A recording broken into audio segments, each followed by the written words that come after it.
খাঁচায় বন্দি মুরগির কক কক শব্দে মুখরিত পুরো খামার, সেই সাথে ডিমের সারি দেখে চোখ ধাঁধাবে যে কারোরই। ঠিক এমন একটি দৃশ্যের দেখা মিলবে ঝিনাইদহের হরিণাকুণ্ডু উপজেলার শীতলী গ্রামের যুবক জিতুর খামারে গেলে।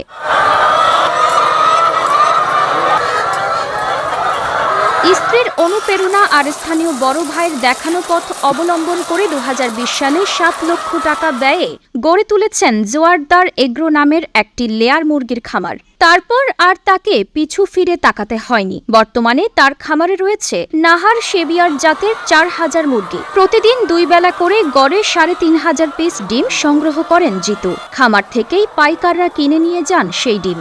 বর্তমানে পাইকারি ৭.৫ টাকা পিস ডিম বিক্রি করছেন তিনি। এভাবেই তার বছরে আয় প্রায় ১ কোটি টাকার মতো। আমার এখানে প্রায় ৪,০০০-এর কাছাকাছি মুরগি আছে। এখন মোটামুটি আমি 95 থেকে 96% প্রোডাকশন আমি পাচ্ছি। আমি এই ডিম মোটামুটি আমার ঝিনাইদহ সব জায়গায় যায়। আমার কিছু পাইকারি কিছু লোক আছে, ওরা প্রতিদিন সকালে এসে আমার এখান থেকে কালেক্ট করে ওরা নিয়ে যায়। আমার চিন্তা ছিল যে উদ্যোক্তা হওয়ার, তো এটার উদ্যোক্তার আমার যে অনুপ্রেরণা দিয়েছে সেটা হচ্ছে আমার ওয়াইফ নিজে এবং আমার একটা বড় ভাই আছে, উনি হিমেল ভাই, উনি ওই অনেক বড় একজন খামারি। তো তার এবং আমার ওয়াইফের অনুপ্রেরণায় থেকেই আমার এটা মোটামুটি করা। জিতুর খামারের পরিধি বৃদ্ধি পেয়ে আরও একটি খামার গড়ে তুলেছেন তিনি।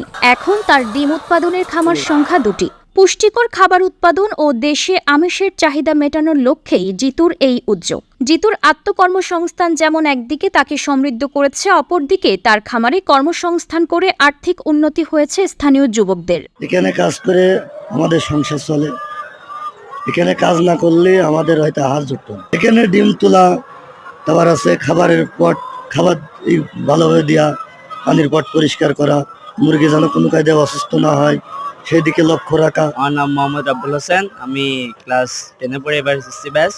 আমি এখানে গেলেও কাজ করি যাতে করেন পরিবারের সাহায্য করতে পারি কিংবা নিজের পড়াশোনার খরচটাও তুলতে পারি।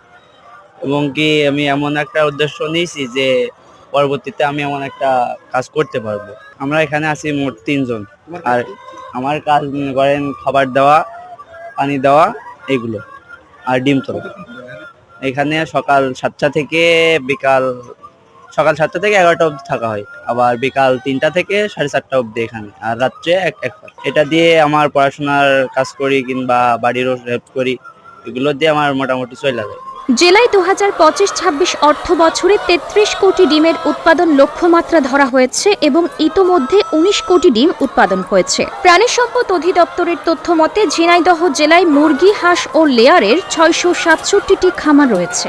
ঝিনাইদহতে আমাদের লেয়ার ফার্ম আছে ২৪২টি এবং হাঁসের খামার ১৮৩টি, এবং আমাদের প্রতি গ্রামের জনসাধারণের কাছে কিন্তু দেশি হাঁস মুরগি আছে। এই টোটাল যে ডিম উৎপাদন হয়, আমাদের যে লক্ষ্যমাত্রা আছে, প্রতি বছর আমাদেরকে সরকারিভাবে একটা লক্ষ্যমাত্রা দেয়, আমাদের 33 কোটি ডিম উৎপাদন হয়।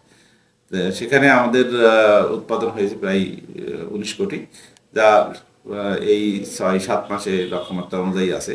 কিন্তু বাস্তবতা অর্থে আমাদের এখানে যে লেয়ার খামারগুলো আছে তুলনামূলক অন্য জেলার থেকে কম আছে, এবং যার ফলে কিছু ডিম আমাদের কিন্তু বাইরে থেকে এখানে আসেও। আমাদের এই লেয়ার খামারগুলো যদি আগ্রহী কোনো উদ্যোক্তা অথবা কোনো খামার নতুন করে করতে চাই, লেয়ার খামার করে অবশ্যই সে সাকসেসফুল হতে পারবে, এবং আমাদের এখানকার ডিমের চাহিদা পূরণ করে আমরা কিন্তু অন্যান্য জেলাতেও করতে পারবো, বিতরণ করতে পারবো। যদি নতুন খামারি করতে চাই, খামার করতে আসলে তাহলে তাদেরকে যে সমস্ত টেকনিক্যাল সাপোর্টগুলো লাগে সেগুলো আমরা দিয়ে থাকি।